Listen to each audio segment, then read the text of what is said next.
Just what does flexibility mean in warehouse automation? Hi, everybody. I'm Bob Bowman, Editor-in-Chief of Supply Chain Brain, and I want to welcome you to this special presentation, Unmatched Flexibility, Unlimited Throughput, Maximize Productivity with Flexible Automation, presented by Locus Robotics. Quick reminder for everybody, there will be an audience question and answer session at the end of this presentation. Audience members are encouraged to enter their questions at any time during this presentation by clicking on that Q&A icon at the bottom of your screen. Now, the demand for intelligent warehouse automation has never been more critical. Order fulfillment is getting increasingly complex, and businesses are seeking solutions that provide unmatched flexibility, unlimited throughput, and AI-driven intelligence to keep operations running at peak efficiency. So today, we're going to break down how advanced automation strategies can empower warehouse operators to achieve peak performance while maintaining agility in an evolving logistics landscape. With that, I want to introduce our speaker for today. Zaven Gabriel is Product Marketing Manager with Locus Robotics. A third-generation electrical engineer, he is a seasoned product marketing professional with nearly a decade of experience in mobile robots and supply chain. At Locus, he shapes the company's messaging, positioning, and go-to-market strategies. So at this point, I'm pleased to turn over the presentation to Zaven Gabriel. Zava, take it away. Thanks very much, Bob. It's a pleasure to be here. Thanks, everybody, for attending.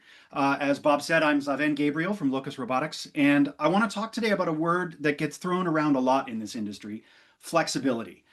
Not just as a bullet point in a list of features, but as the defining capability in how we design fulfillment systems today. Because the expectations have changed. Order volumes are unpredictable, SKU mixes shift constantly, and labor availability is never a given. So the question is, what does real flexibility look like? And what kind of throughput is possible when you actually build for it? Let's start with what everyone in fulfillment is feeling right now, pressure. More SKUs, tighter SLAs, labor is more expensive, harder to find, and harder to retain, and demand is constantly shifting, sometimes by the week or even by the day. And what we've seen again and again is that when your system can't flex, the only way to cope with new workflows or changing volumes is to throw more people at the problem. It's not that you plan to be inefficient, it's that your system couldn't keep up. That's not sustainable, it's not scalable, and it's not actually solving the root issue. The real shift that's happening right now, and it's already underway, is towards systems designed not just for efficiency or density, but for change, for adaptability, for operations that won't look the same month to month. That's the inflection point. Not should we change, but how fast can we adapt? That's the future we should be building for. And the biggest thing standing in the way of that future isn't labor, and it's not demand, it's inflexibility. Manual workflows don't scale. Fixed systems don't bend. And these days, every day looks different. New demand patterns, shifting product mixes, unpredictable labor. The most common failure we see in automation today is not being able to adapt. That's the problem we're here to solve, not just helping you move faster, but staying fast when nothing goes according to plan. Let's talk about trade-offs. Fixed systems like grid storage, ASRS, goods-to-person systems offer very tight storage density, and they can achieve pretty high throughput in certain situations, but that comes at a cost on multiple levels. They're expensive, they're time-consuming to deploy, they're difficult to retrofit, and maximum storage density isn't the goal of a fulfillment operation. The goal is to get orders out accurately, quickly, predictably, and efficiently. That's the density trap. The idea that maximizing storage is the same thing as optimizing fulfillment. But when you chase that metric too far, all you've really done is box in your options. Let's make this a little bit more tangible. These numbers come from a real-world case study I saw presented at a trade show last year, an operational system with more than 150 robots inside it, storing more than 170,000 totes, each represented by one pixel in this gray image, and 34 pick stations. 34 pick stations, which means at any given time, just 34 totes are actually available to pick from. That's 0.02% product availability. 99.98% of your inventory is either in storage or in transit, technically inside the system, but not immediately accessible. And that's not a bug, it's fundamental to the architecture of the system. The only way to store 170,000 totes in that small a space is for most of them to be inaccessible. And that's not just an inconvenience. In industries where urgency matters, like medical devices, where a single replacement hip might need to be pulled right now, that's a deal breaker. And the other trade-off is throughput. Fixed systems, ASRS, grid storage, goods to person, they all share the same Achilles heel. You can have as many robots and as much product as you want inside the walls, but if you only have 34 pick stations, the maximum throughput of the entire system will only ever be what one station can push times 34. The bottleneck is hardwired into the architecture. And because volumes change all the time, the system's always either too big or too small or both all the time. And when you do need to expand, that's a construction project. I'm an electrical engineer by training, and I'm reminded of something I learned about in school.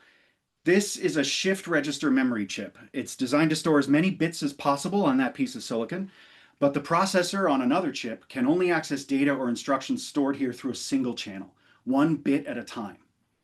Now, this architecture got us to the moon, but no matter how fast the processor was or how densely packed the memory chip was, that bottleneck slowed the whole system down. That bottleneck held back computing for decades. And ultimately, the fix when it happened wasn't just technological, it came from re-architecting the system. Designers accepted a small trade-off in memory density, setting aside a little bit of extra space on the chip for multiple access channels, and created a distributed architecture where every memory cell was accessible, random access memory, RAM. And performance exploded. Today we have real-time video, global search, AI, intelligent mobile robots, not just because processor clocks got faster and transistors got smaller, they did, but because systems got unstuck. Fixed systems hardwire in their limits. Flexible systems outgrow them. This is what flexibility really looks like. No fixed stations, no forced sequencing, no gates or walls between where product is stored and where picks happen. Robots move through the aisles, around people, around obstacles, wherever the work is. And because every part of the system is mobile, there's no fixed throughput cap. You don't have to predict where demand will hit. The platform routes capacity where it's needed, when it's needed, and everything on those shelves is always reachable. Flexibility isn't a one-time advantage, it builds on itself. The more flexible your system, the faster you can deploy with less disruption. When you deploy faster, you get productive faster. Workers work smarter, onboard faster, and stay longer because the workflows adapt to their strengths. Flexible systems can take on more workflows, returns, put away, replenishment, increasing your ROI. More workflows lead to richer data, which feeds smarter decision-making, faster optimization, and even higher productivity. That's the flexibility flywheel. This is how Locus customers unlock compounding performance gains over time, and every turn of the wheel makes the next turn faster. Flexibility also drives scalability. Scalability isn't just about handling more volume, it's about growing without friction. Locus isn't a single-purpose tool, it's a modular platform that grows with you across workflows, across sites, and across time. You can start with one workflow, each picking, one zone, one pain point, and as needs evolve, Locus evolves with you. You're not boxed in by the choices you made at deployment. You just expand the system. New areas, new workflows, new goals. Each part of the building gets automated when it makes sense. And because the fleet's orchestrated centrally through Locus One, it all works together. Every robot, every pick, every zone. This isn't just flexibility in name, it's flexibility in architecture, in software, in real-world execution. Whether you're starting with 20 robots or 200, in one facility or in 50, the platform's built to scale with your business, not ahead of it or behind it. That's the power of flexible design, not overbuilt, not underbuilt, and no guessing how much automation you'll need 2, 5, 10 years from now, because when your needs grow, your automation should grow with you, not hold you back. Let's talk about throughput. Not theoretical numbers, but real in-the-field performance under pressure. Throughput isn't about how fast one robot moves, it's about how well the whole system flows. What you're seeing here is more than 700 robots coordinated by one platform in a 1 million square foot facility handling north of 200,000 units per day. Locus delivers high throughput under pressure during surges, during peak seasons, during those surprise weeks when some TikToker plugs a new product and demand spikes overnight. And we do this at enterprise scale without hitting the bottlenecks baked into rigid systems because our platform optimizes the flow of everything. That's what unlocks true peak performance by making the whole system smarter, more resilient, and faster under real world conditions. If what I'm talking about sounds ambitious, good. But this isn't a future state, it's real. We've picked, actually, if you saw the news today, we've picked 5 billion picks and counting. I made this slide last week and it was already out of date. We have more than 15,000 robots running mission critical operations at more than 300 sites across geographies and industries, retail, 3PL, healthcare, and beyond. That kind of operational maturity is a major reason enterprise customers choose Locus. When industry leaders running the most complex operations in the world need a solution that can move fast, scale fast, and stay flexible, they're not just looking for cool technology, they're looking for trust, for support, for a partner that's done this before. When speed, scale, and resilience are non-negotiable, they put Locus at the heart of their fulfillment strategy. The best proof isn't what I say, it's what our customers achieve. We work with some of the biggest names in fulfillment, and we've helped them tackle challenges like seasonal surges, labor volatility, SKU complexity, and more. DHL tells us they've doubled productivity, training time down by 80%. Recruiting people is a dream. I visited a DHL site serving an apparel customer with more than 300 Locus robots operating in a 3-level pick tower, 150,000 square feet per level. They move robots from floor to floor regularly, flexing as needed. And their throughput's huge. 80,000 units is an ordinary day. But a day in peak season gets close to 250,000. These aren't just abstract stats. These are tangible, repeatable results across different environments with different starting points, with different business goals. Whether you're a global 3PL or a specialized retailer, Locus adapts to your operation, not the other way around. You've seen the outcomes. Now here's how we make it all work. The robots are what you see, and they're awesome. But Locus isn't just a fleet of robots, it's a full system. The AI-driven Locus One platform manages, assigns, and balances work from the WMS across robots, people, and zones in real time. Then there's the Locus robot family, Origin and Vector. Different models optimized for different tasks: discrete picking, batch picking, put away, bulky, non-conveyable handling, inventory counting, and more besides. And Locus Intelligence provides visibility and control. Real-time data, SLA tracking, asset management, exception handling, so the whole operation moves as one. That's how you get flexibility without chaos, and scale without complexity, and throughput without trade-offs. If there's one message I hope sticks, it's this: flexibility is the future. Because it works, because it scales, because it lets you solve problems without locking yourself into ones you'll regret later. The companies winning right now aren't the ones with the densest storage or the flashiest tech. They're chasing resilience. They're building systems that flex when it matters. They're the ones that can adapt, the ones that don't break when demand spikes, when labor fluctuates, when priorities shift. That's where the market is going. And that's what Locus delivers. A system that meets you where you are, grows with you, and gives you the ability to stay fast, stay focused, and stay in control no matter what happens next.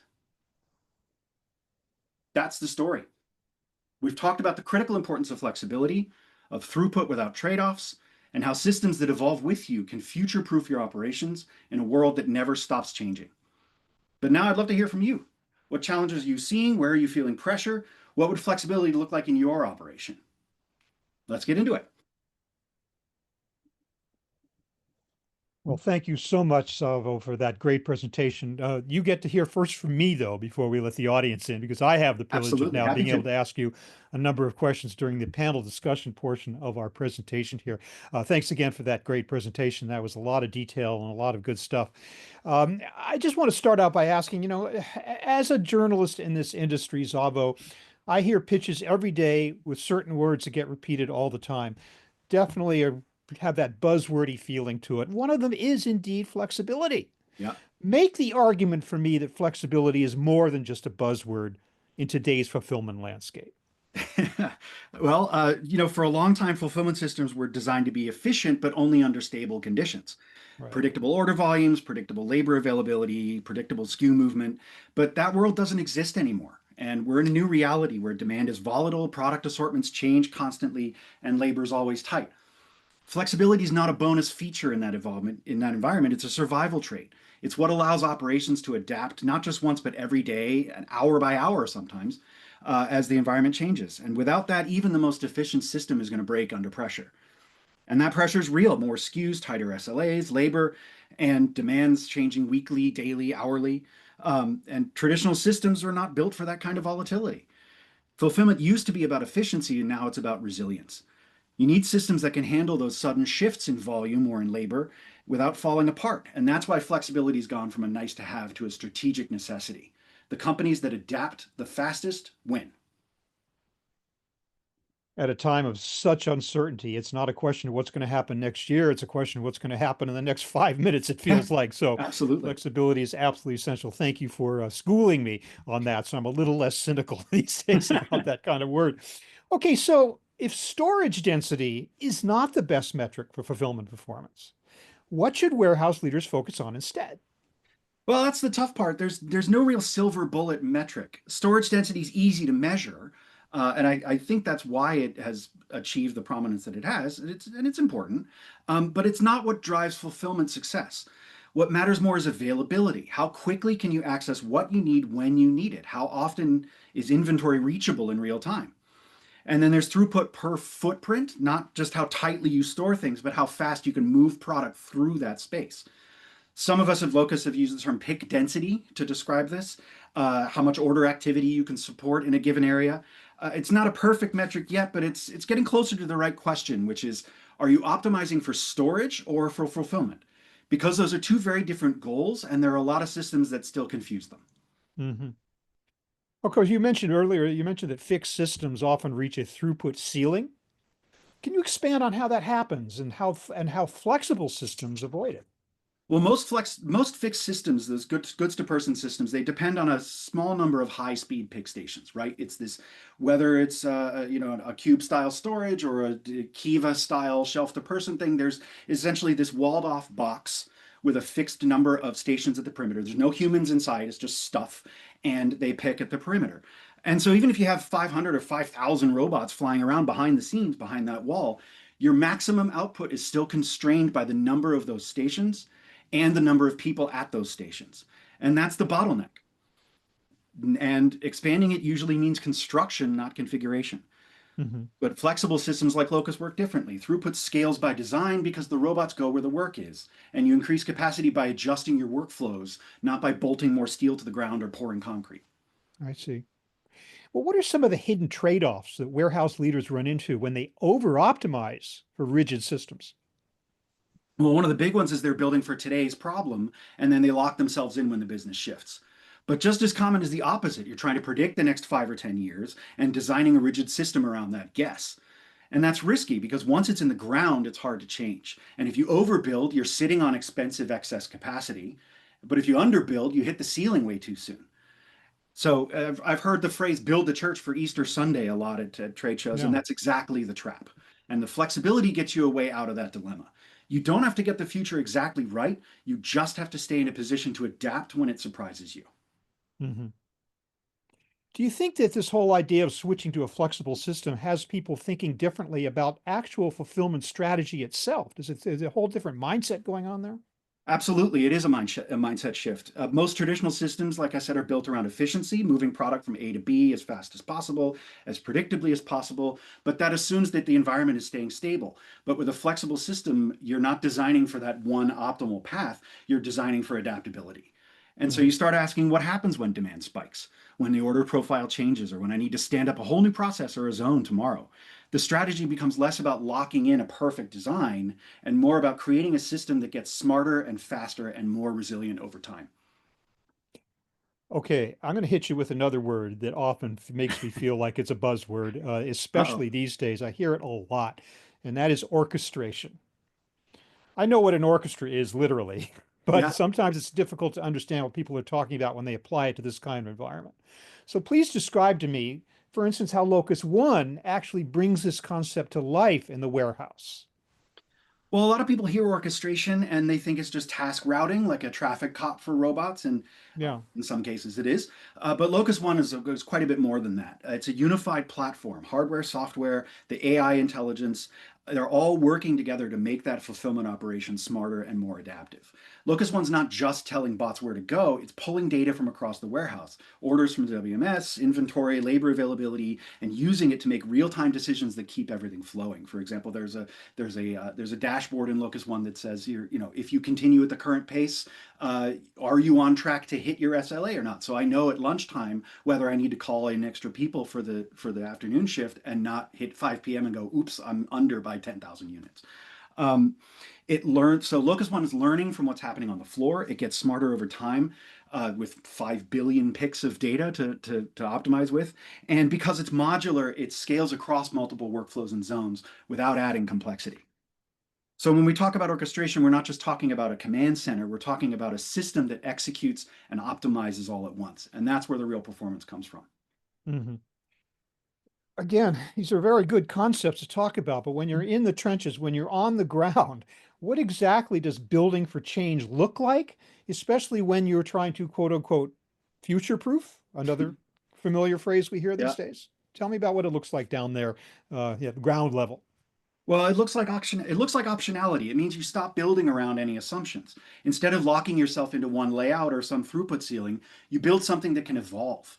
As I showed in the presentation, you can start small and scale up and reconfigure, shift, or launch new workflows without redesigning the entire operation. So when you're designing for flexibility, you're not betting on one version of the future. You're giving yourself room to adapt with less cost and less risk. Mhm. Okay, so we're talking about flexibility as the quote unquote unlock for fulfillment today. Looking ahead, what's the next one? Well, that's a great question. I think the next unlock is intelligence at scale, not just putting automation in place, but making it smarter, more connected, and more responsive. Locus One is a huge step in that direction, but we're heading towards systems that learn and anticipate and optimize without human intervention. The Mhm. warehouse of the future isn't just executing, it's thinking. And the companies that embrace that evolution now are going to be way ahead of the curve. So actual machine learning is a big deal here, a big part of it then. Absolutely. I haven't heard you use the phrase, but it's really what we're talking about, isn't it? That's right. The chat GPTs of the world, the generative AI, they get the lion's share of the attention today. But we've been, at Locus, we've been doing artificial intelligence in one form or another since we were founded. Hard to understand how a robot can survive without it these days. The two go so much hand in Absolutely. hand. Well, thank you very much for answering those questions that I had for you, Zalvo. Now I want to invite the audience to participate. I've asked earlier and continue to ask that if you have any questions, please continue to submit them by clicking on that Q&A button at the bottom of your screen, and we'll get to as many of those as we can, time permitting. So let's go through some of these and see what the audience is thinking, Zavo. This question is, what kinds of warehouse layouts or workflows are best suited for AMRs, that is automated mobile robots, and are there any that are not a good fit? Well, I think the best environments for AMRs are the ones with variability, whether that's SKU velocity, order volume, labor availability, or your physical layout. Mm, Unlike rigid systems, the AMRs don't need a clean slate or perfectly repeatable workflows. They don't need a level floor. They thrive in that complexity of the real world. But that said, if you're running a purely pallet in, pallet out operation with no need for dynamic picking or kitting, you're probably not going to see the same upside. But for most fulfillment and distribution operations, especially if you're dealing with piece picking, multi-line orders, shifting labor, AMRs are a really strong fit. yeah. My apologies for misconstruing that acronym, by the way. It is autonomous mobile Yes. robots that are AMRs. And that word is very important these days. So you actually are having these systems that are, to a degree, autonomous, correct? Absolutely. Important, yeah. All right, this question is talking about, well, we call it RaaS, that is robots as a service.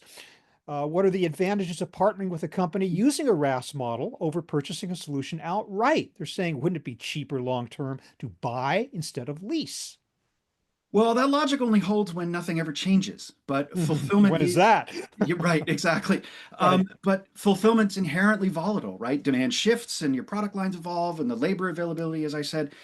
So if you've made this massive CapEx investment in a rigid system, you're stuck with what you bought, even if your operation outgrows it or shifts in a new direction. And that's true whether it's a capital expense of a big, rigid, bolted to the ground system, or even a capital purchase of mobile robots, right?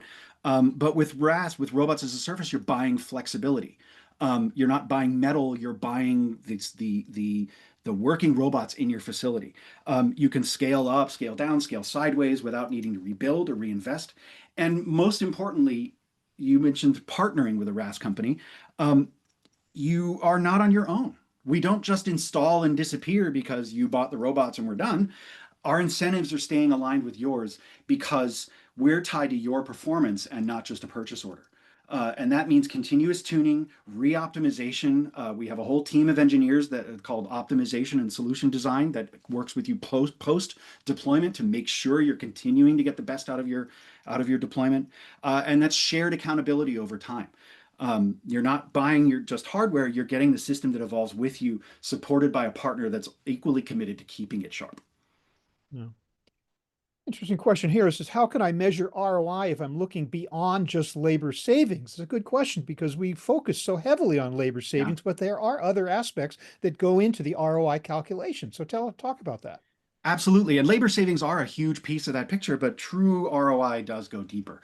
So we look at throughput gains, right? You saw some of the real world examples I gave you where you're getting double or sometimes triple the throughput per person with less walking, faster cycle times, improved accuracy. So one of the reasons to automate with mobile robots is just in industries like healthcare where chain of custody matters, or how long a pharmaceutical spent outside the fridge before it made it to the package matters. That's something that it's much harder to track manually.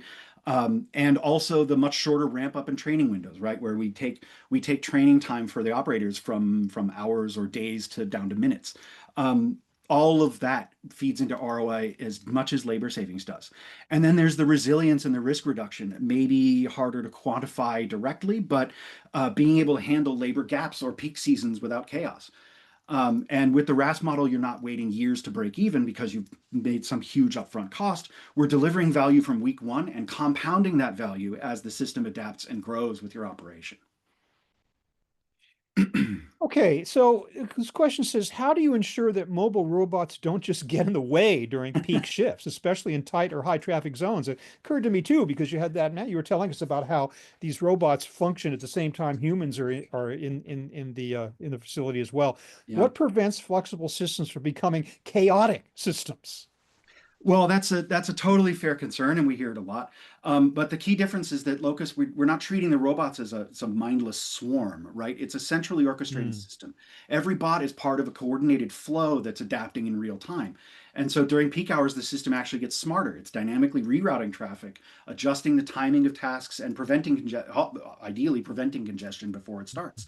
So think of it less like rush hour and more like air traffic control, right? So even in those tight zones, excuse me, even in those tight zones, it's not so much chaos as choreography. Okay. This question says you emphasize speed to deployment and ROI, of course.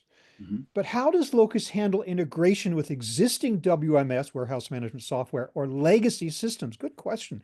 So many systems out Yeah, there, you're not great going to question. dump your whole thing when your old stuff when you bring in your new stuff. So Mhm. isn't that often where deployments stall?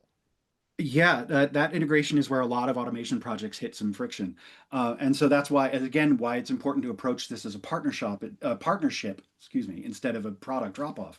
So Hmm. we've integrated with pretty much every major WMS. I think it's more than 50 at this point, and our platform's designed to be API first and relatively vendor agnostic. So more importantly, we're not necessarily requiring customers to rip and replace that system. Many of our deployments sit alongside legacy systems using data that already exists. And so if something's missing, our team can close that gap quickly and cleanly as well. It'd be nice to have the luxury of having these installed in a greenfield site every time, would it not? True. But Yeah, how often is that the case? More often absolutely. than And we're not, you're actually. especially suited. These flexible systems are especially suited for brownfields because of that.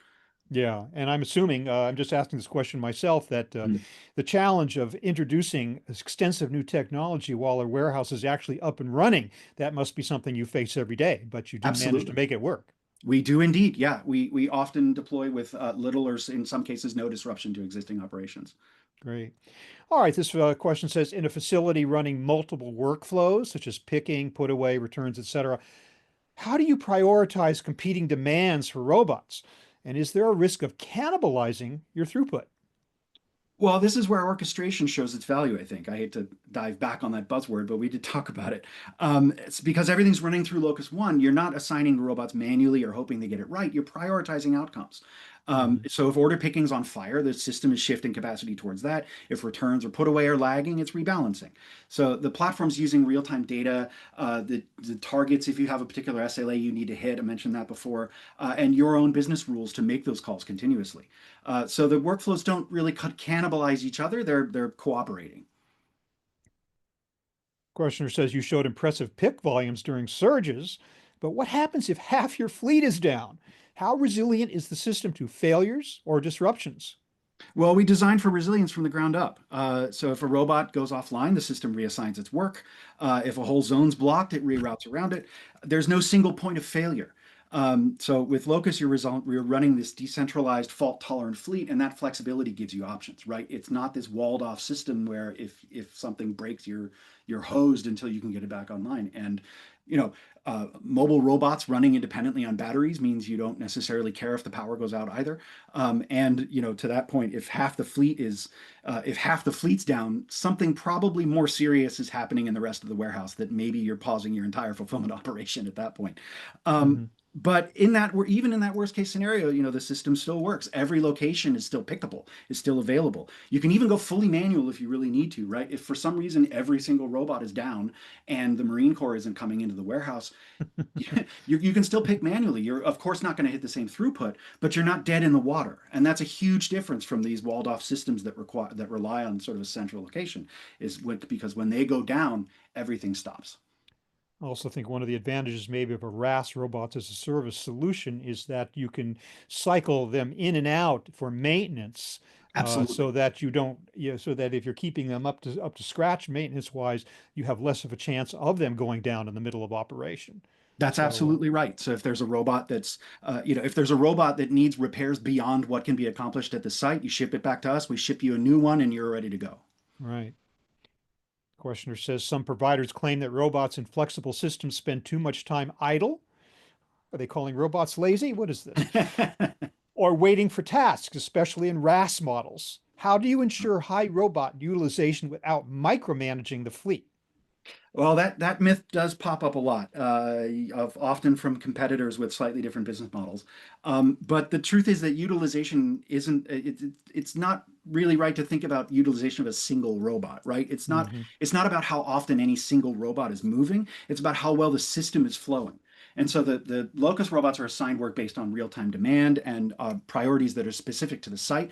And we also have, I mentioned the optimization solution design team at Locus. We also have a team of a relatively identical team of experienced industrial engineers that work before deployment during the sale process to make sure that you have a right size fleet for the size of the facility and the throughput targets that you need to hit.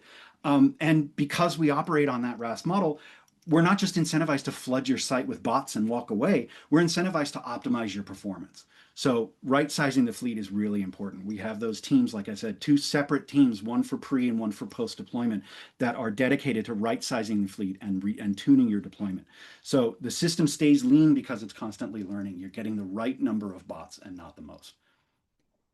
You talked about systems that limit SKU availability due to fixed architecture, but aren't tight storage grids more efficient when space is constrained? And what trade-off should we really be thinking about here? Well, they can be more efficient. That's absolutely right. They're stuffing as much inventory as possible into as small a space as possible. And so they can be more efficient if your primary goal is storage efficiency. But in fulfillment, the goal is to move product, not just store it. You're only storing it to the extent that it helps you move product, right? And so those tight grids often achieve their high storage density by making most of the inventory accessible at any given time, right? I mentioned in the presentation, 99.98% of the inventory in that system is either in storage or in transit and not immediately pickable. And Mhm. yeah, it's the densest possible storage, but you're giving up you're giving up so much with that. And that's the density trap. You're optimizing for storage and not flow. And that distinction really matters. That's the density trap.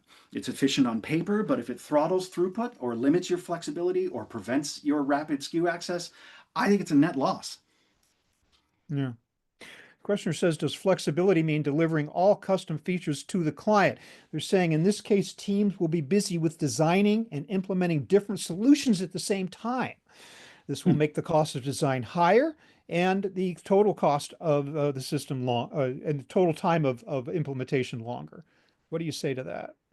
I think that's an interesting question, and I think it's more that you don't have to the capabilities are there in the system whether or not you're using them, right? So you don't necessarily have to. I think what the questioner is getting at, if I understand it properly, is the scenario that I showed of building, starting with picking and then moving to put away and inventory and whatever, that somehow the deployment is more complex because you have to anticipate that it's just sort of building the church for Easter Sunday by another name, right?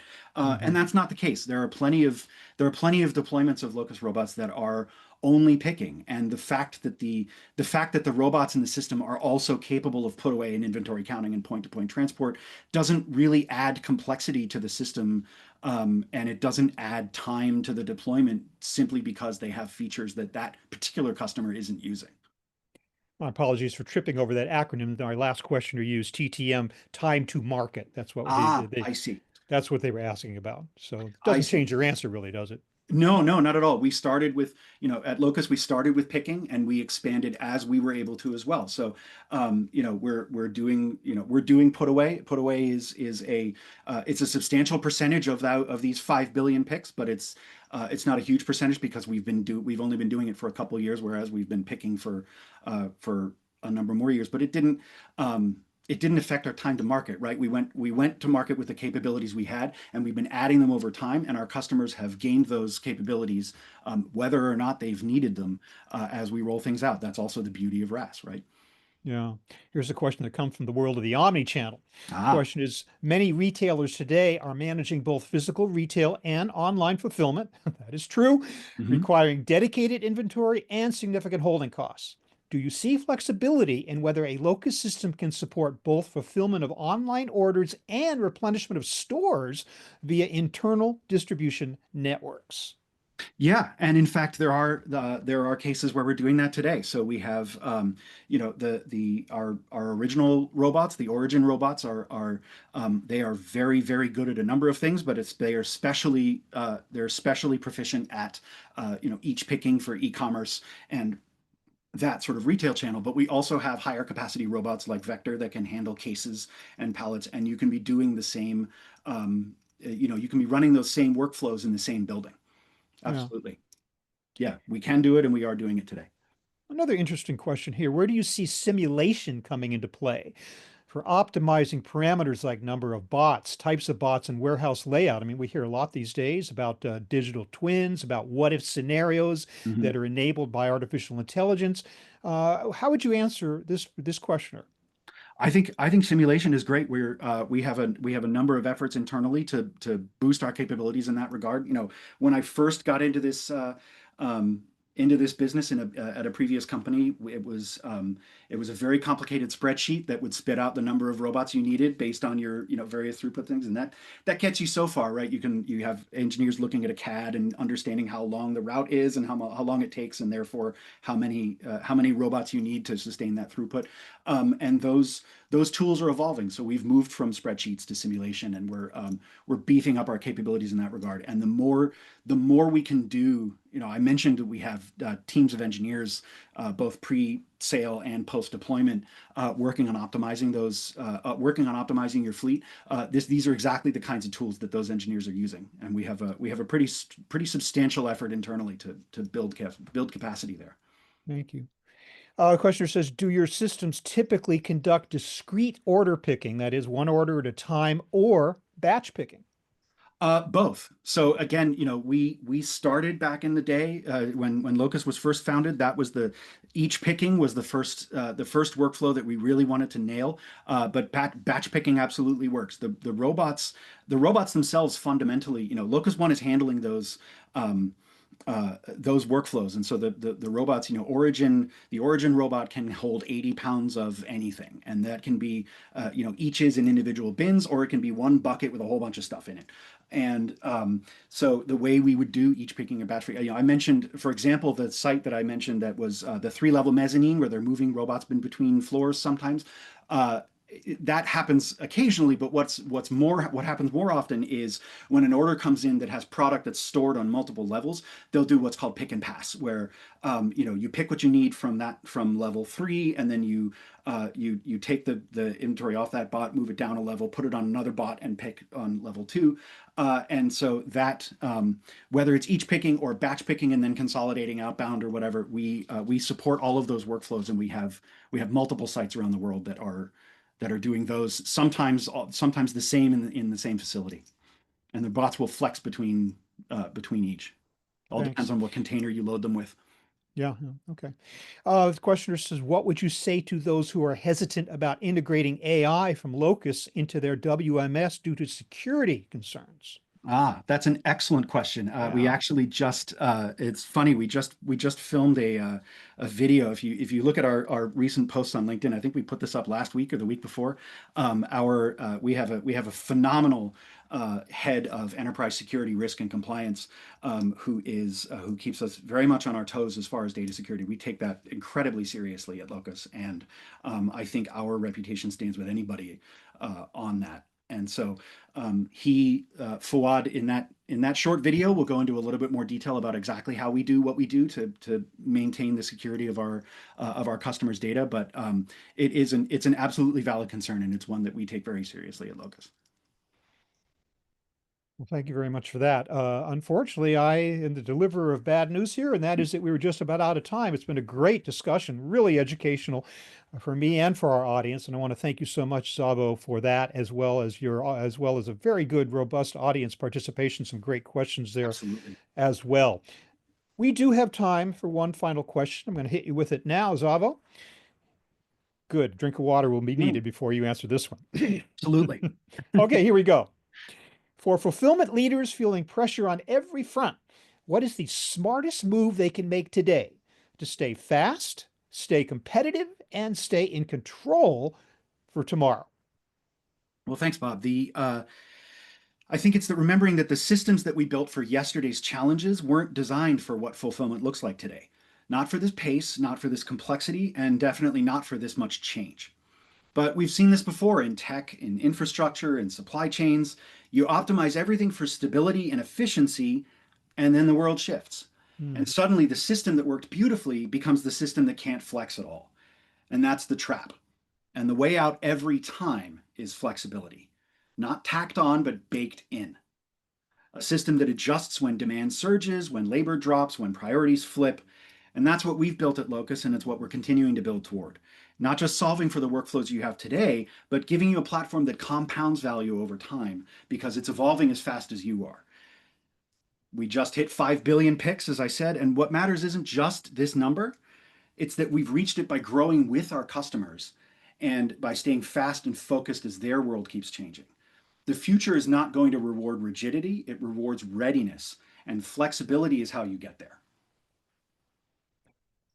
And you've taken what was a buzzword in my brain and turned it into something with real, true meaning, flexibility. Thank you so much, Zabo, for that wonderful presentation. Once again, audience, for your participation and your great questions. There's a way you can reach Zabo, two ways you can reach Zabo, Absolutely. one by email and one on LinkedIn. He'd be happy to hear from you. And any questions that we didn't get to have time to address today, he'd be happy to address those as well.